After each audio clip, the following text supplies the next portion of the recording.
هقول لكم قصه. يلا يا ياسر سمع عمو. امي سافرت السعوديه، لاختي. الله، وانا مالي يا لمبي؟ هتقعد عندها فتره كده شهرين ونص ولا 3 شهور، فامي ست كبيره. اترمي هنا، اخلصي الطياره هتطلع. مش حبه عليا. تعالي يا اختي تعالي، انت المفروض تسافري على 6 مرات. انا لله وانا اليه راجعون. معاها شويه ادويه، بس بتاخد كميه ادويه كتير علشان تقعد المده كلها، واحنا مش ضامنين ان الدواء ده نلاقيه في الصيدليات هناك، فبتبقى مأمنه نفسها. تمام. وصلت بالسلامه السعوديه، وصلت المطار هناك بتتفتش.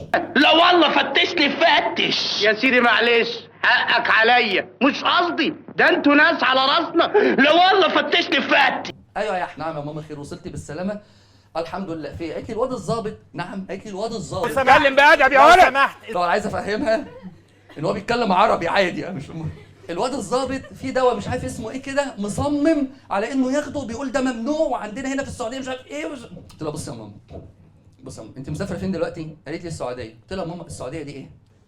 هو الدين بيقول ايه؟ دوله مستقله لها سياده لها حدود سياسيه، مش محتاجه حاجه يعني.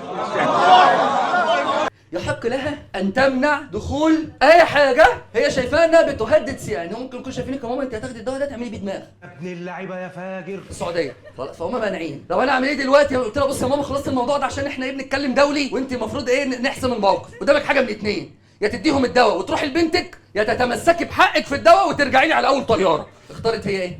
ادتهم الدواء وراحت لبنتها. ودي كانت اللحظه اللي انا عرفت فيها اجابه سؤال هي بتحب مين اكتر. ما تأثروش خالص. ها محمد اضحك عبد الله، اضحك يلعن، اضحك اي حاجه. ها اوكي زي الفل تمام.